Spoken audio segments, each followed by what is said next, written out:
seguimos de vuelta junto a ustedes en este especial de día lunes, donde queremos con todas las ganas entregarles contenidos que tienen que ver en esta oportunidad, ¿verdad? Enfocado en la salud. Está con nosotros Jaime Tapia, cierto, cardiólogo, jefe de pediatría del Hospital Guillermo Gran Benavente, para justamente hablar de lo que hoy día acontece a nivel de salud. Vemos las urgencias colapsadas, ¿verdad? Y varios problemas respiratorios que están viviendo, sobre todo niños entre 1 y 3 años. Bienvenido, doctor. Un placer tenerlo aquí con nosotros. Muchas gracias por acceder a esta entrevista. Hola, Constanza. Hola, Constanza. Constanza. Sí, antes de saludar al doc, queremos introducir el tema respecto a todo lo que está ocurriendo precisamente con las enfermedades respiratorias, y tenemos acá un extracto, un compilado ahí sobre lo que ha estado pasando en las últimas semanas acá, principalmente en la región del Biobío. Con la llegada del invierno se inicia la temporada de resfríos. Actualmente en la región están circulando distintos virus de tipo influenza que han afectado principalmente a niños y niñas, una situación que mantiene niveles críticos de ocupación de las camas UCI pediátricas.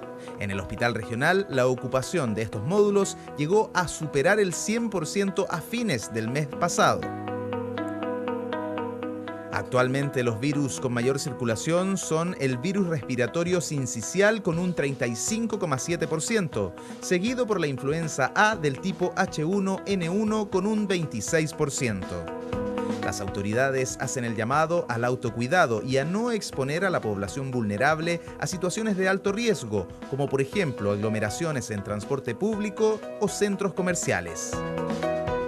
También se hace el llamado a no olvidar lo aprendido de la COVID-19 para no seguir saturando los sistemas de salud pública y privada y arriesgar a la población.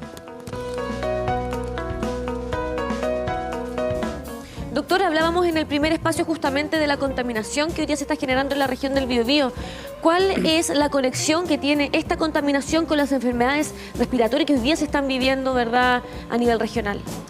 El aparato respiratorio tiene un sistema que se llama epitelio, que tiene defensas para la invasión por virus o bacterias. Cuando hay contaminación ambiental con partículas pequeñas, como ustedes mostraron, esos mecanismos defensivos se anulan y hace más susceptible a la persona de poder defenderse frente a la agresión viral. Claro, el virus respiratorio sincicial empieza a aparecer precisamente entre mayo y septiembre, y lo que ha estado pasando en este último tiempo, y particularmente con niños y niñas, lo que escuchábamos ahí en la cápsula, a mantener también estas medidas que aprendimos en la pandemia, la utilización de mascarilla, el distanciamiento, lo que significa o significaba antes de la pandemia los virus respiratorios en general, sobre todo en el tema de urgencia, y lo que está significando este año en particular, que ya hemos visto el 92% del sistema de salud con ocupación. Mira, es un año especial. Ya teníamos la advertencia de Europa y Estados Unidos en su invierno, que entre octubre y enero le aumentó un 100% el pic. Y se les adelantó un mes, que es exactamente lo que estamos viendo acá. Se adelantó un mes la partida de la circulación masiva de virus sincicial, y los niveles que llevamos respecto a lo histórico prepandémico también es mucho más alto. Nuestra proyección es que también vamos a tener un 100% de aumento en la semana pic respecto a lo histórico previo. Bueno, desde la práctica, muchas mamás estamos siendo súper afectadas por los problemas respiratorios, cardiorrespiratorios de nuestros hijos. ¿Qué pasa, por ejemplo, con los colegios? ¿Debemos mandar o no mandar a los niños? ¿Era buena la iniciativa de, por ejemplo, adelantar las vacaciones de invierno? ¿Qué se hace al respecto como padres cuando vemos que hay muchos padres que no tienen la posibilidad de dejar niños en casa y finalmente terminan exponiendo, ¿verdad?, y contagiando al resto? Estamos viendo de verdad que en muchos establecimientos educacionales esta realidad está afectando a muchos niños y niñas. ¿Qué es lo que realmente se debería hacer, doctor? Mira, lo primero es, en periodo de contaminación atmosférica como estamos, es no hacer educación física. Cuando tú haces actividad física, respiras más rápido, más veces por minuto, y estás metiendo más partículas al pulmón, que van a hacer más fácil la infección viral. Por lo tanto, en los colegios que sigan funcionando, debieran restringir en estado de emergencia ambiental su actividad física. Lo segundo es ver que hay una inasistencia brutal. Los cursos están un 50% menos y por lo tanto la asistencia es baja. Y lo peor del caso es que hay cocirculación simultánea de 4 o 5 virus. Entonces el niño hace el brote por sincicial o por rinovirus, se queda en su casa una semana, vuelve y en la semana está con otro virus. Y por lo tanto este ciclo se mantiene. De acuerdo a nuestros cálculos y nuestra proyección, el pic lo vamos a tener a fines de junio en esta región. Si se toma la decisión de adelantar las vacaciones en 1 o 2 semanas más, a nosotros no nos va a afectar porque ya vamos a estar en ese minuto en el pic y empezando a descender. Pero sí pudiera ayudar a otras regiones.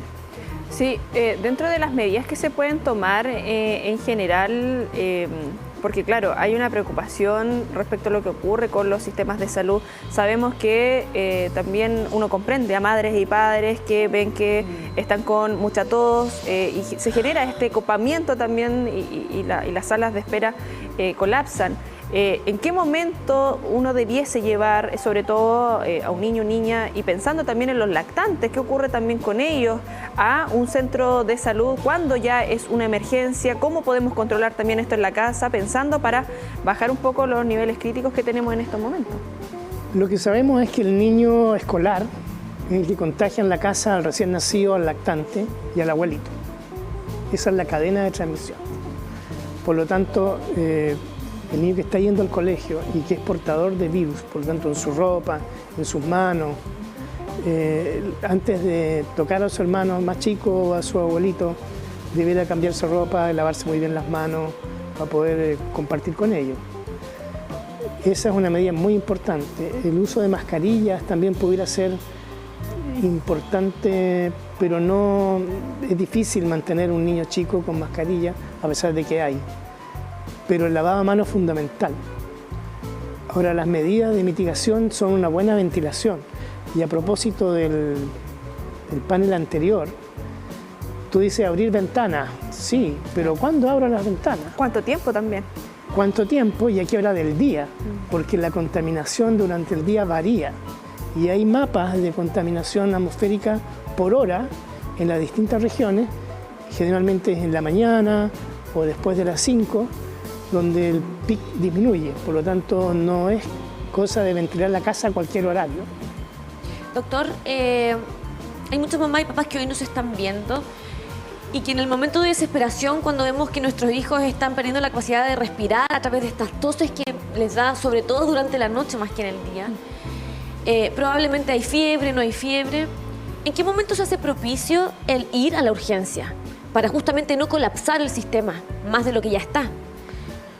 Mira, el periodo de incubación es de 2 a 5 días. Cuando tú contagias el virus, vas a empezar con síntomas 2 días después o 3 días después. Y el ciclo de la enfermedad son alrededor de 7, 8 días. Y el peor momento es a partir del 4º o 5º día. Ahora, no confundir, porque hay cuando afecta la laringe, se produce una laringitis aguda, con una tos de perro que llamamos nosotros, afónica, que asusta mucho pero que no es grave. Si hay retracción entre las costillas, si hay movimiento de las aletas nasales, eso es importante. Si hay cambio de coloración, si se te pone azul, si aumenta la frecuencia respiratoria, esos son signos de acudir a un centro que pueda tener capacidad diagnóstica.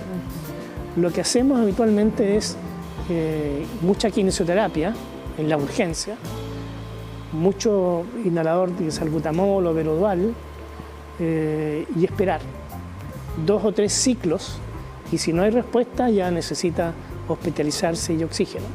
Por lo tanto, el paciente debiera ir a un servicio de urgencia cuando tenga esos síntomas. Si es solamente moquillo, romadizo, fiebre, yo creo que no necesita ir a una unidad de emergencia y a lo mejor una consulta en atención primaria pudiera ser suficiente. Sí, Doc, de repente quizás sonamos muy repetitivos con algunas medidas, pero nunca está de más que se digan, en torno también a las cosas que podemos hacer en la casa para ir bajando también estas crisis, por así decirlo. Lo que señala la Conci, claro, que muchas veces en la noche se genera todo esto. Hay personas que tienen alfombra en la casa, hay personas, niños, niñas que a lo mejor todavía no son diagnosticados con asma y pueden ser asmáticos y tener una enfermedad crónica. ¿Qué tan beneficioso es, por ejemplo, tener deshumidificadores, los hogares, en primera instancia sacar alfombras, peluches, etcétera, y todo esto que de repente son cositas chiquititas que van pasando y, como se dice comúnmente, el sentido común a veces el menos común de los sentidos, y pasamos por alto esas cosas que van agudizando también cualquier enfermedad en el hogar?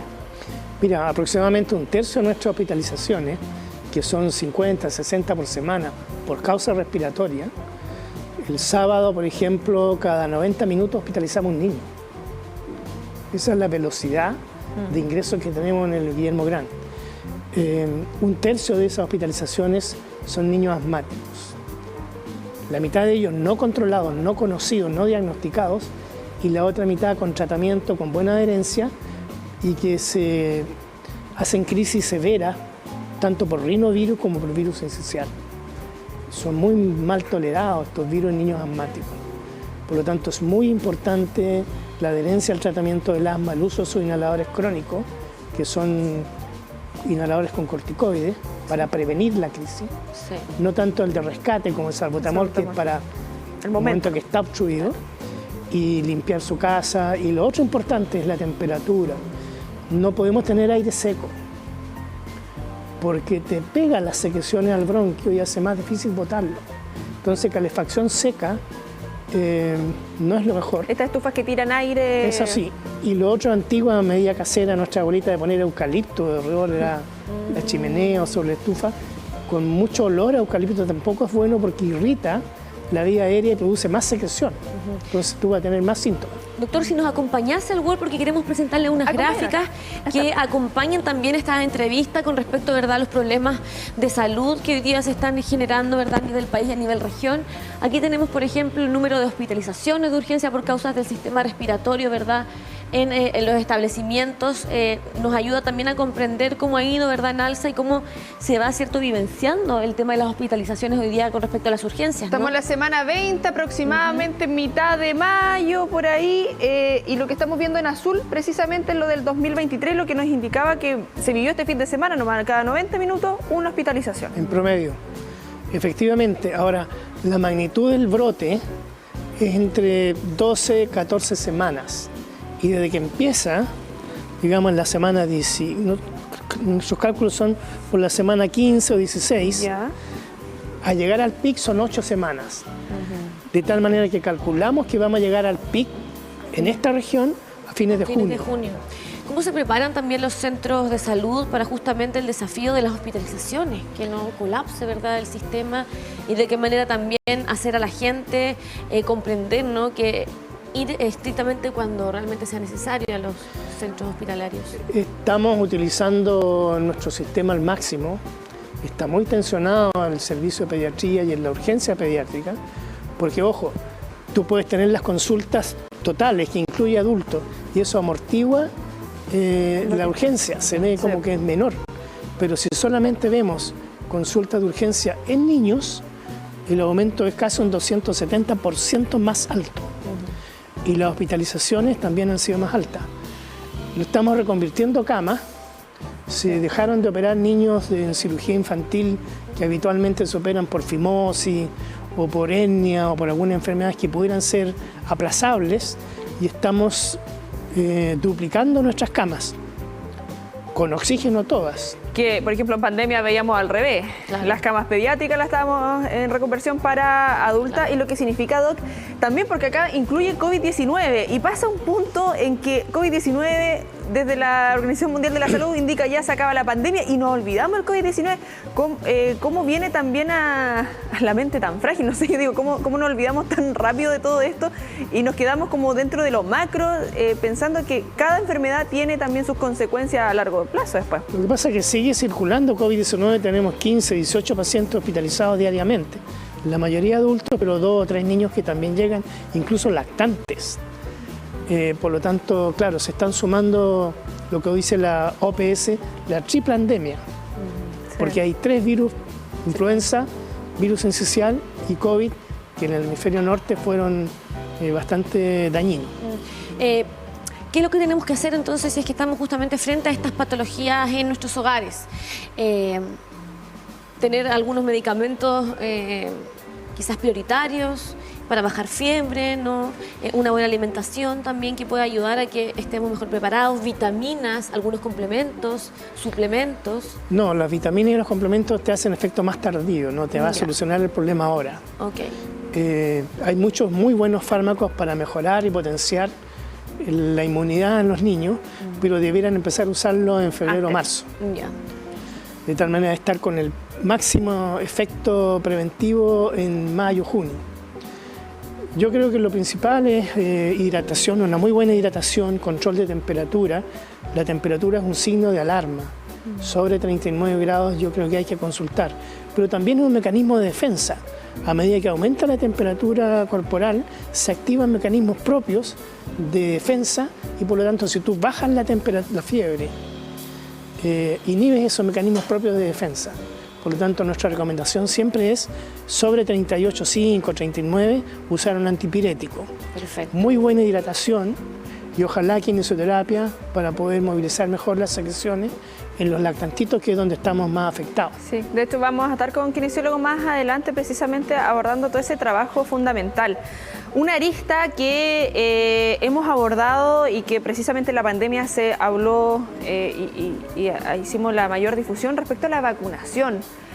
Estadística o dentro de lo que ha podido ver en estos ingresos de urgencia, ¿han estado vacunados también ellos? ¿Cómo ayuda, obviamente, por ejemplo, la vacuna contra la influenza, contra el COVID, en esta situación? Y que, bueno, la campaña de vacunación que inicia en marzo, sobre todo para las personas que están más vulnerables, enfermos crónicos, adultos mayores, niños.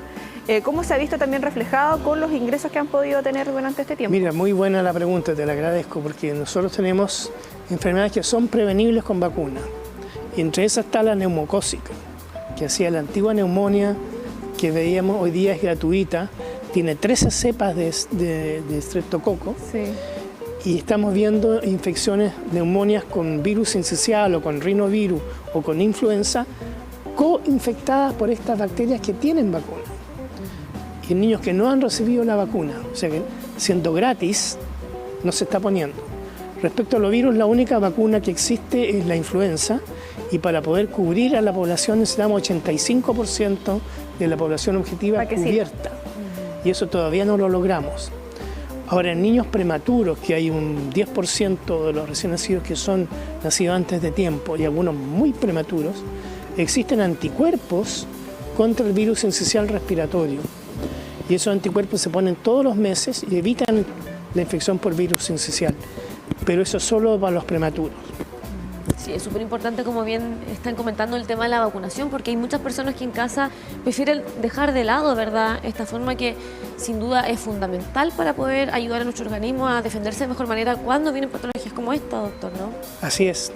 Acá estamos viendo las hospitalizaciones por grupos etarios y de acuerdo a la semana epidemiológica.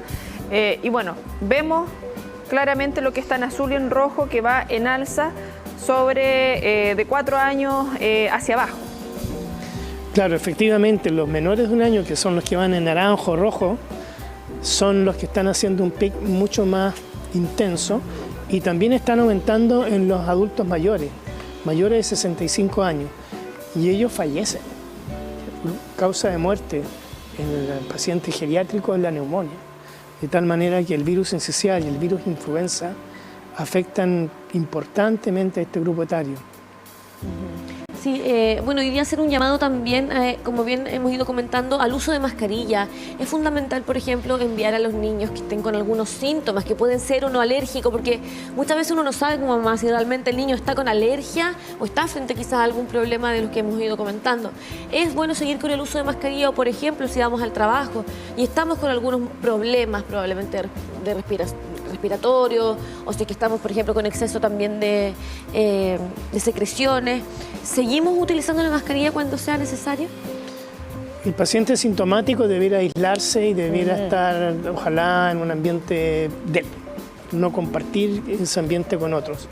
Pero en espacios abiertos, donde hay mucha ventilación y es importante el uso de mascarilla. Fíjate, que la Universidad de Concepción hizo un cálculo con el COVID y en el ambiente público abierto, una tos que normalmente disemina virus por 3 metros, se demostró que la distancia máxima era 11 metros.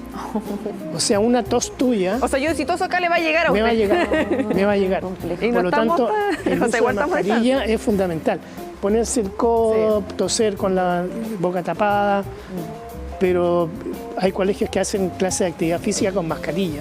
Eso definitivamente no puede ser porque disminuye la capacidad de respirar y produce un efecto tremendo sobre el corazón, con taquicardia que afectan a los niños. Sí, recomendaciones que estamos entregando esta mañana en el contexto también del Día del Medio Ambiente. Sabemos lo que significa todo esto, obviamente, en nuestra salud. Agradecerle, doctor, que nos haya podido acompañar. Y le dejamos ahí la pantalla a disposición para que deje este último mensaje respecto a lo que se está viviendo precisamente en el Hospital Guillermo Gran Benavente y lo que se espera. Y esperemos que no se cumplan esos pronósticos de aquí a fines de junio. Yo quiero decirle a la comunidad que confíe en nuestro hospital. El Guillermo Gran marcó la pauta en la pandemia COVID. Nosotros recibimos pacientes de todo Chile, graves, en avión, con ECMO. Y tenemos una muy alta experiencia en poder adaptarnos y hacer flexibilizar nuestros procesos asistenciales para dar respuesta a la demanda de la comunidad. Hoy día estamos al máximo de nuestra capacidad. Todavía tenemos un par de acciones que hacer, por lo tanto no hablamos de colapso. Cuando uno dice colapso es porque los mecanismos de mitigación se te agotaron y ya no tienen nada más que hacer. Nosotros no estamos en esa etapa, todavía quedan un par de medidas para tomar si esta tendencia que tenemos se cumple. Y yo quiero dar la confianza y la tranquilidad de que siempre vamos a estar ahí y con la mejor de nuestras intenciones para poder resolver los problemas de salud de los niños. Doctor, muchísimas gracias por darse el tiempo de poder estar con nosotros aquí en vivo y en directo y también por la labor que realizan, ¿verdad? Cada una de las personas que forman parte de la salud en nuestra región. Así que mucha fuerza y mucho ánimo para todo lo que se viene este año 2023 y sobre todo con el PIC que, como bien usted dice, llegaría a fines de junio. Muchas gracias y un reconocimiento al personal, a las enfermeras, a las TENS, a los kinesiólogos que han tenido una demanda brutal. Sí, hay harto ánimo y todo lo que se viene, obviamente, porque estamos recién en otoño, ya como que nos falta aún para llegar al invierno, así que a prepararnos.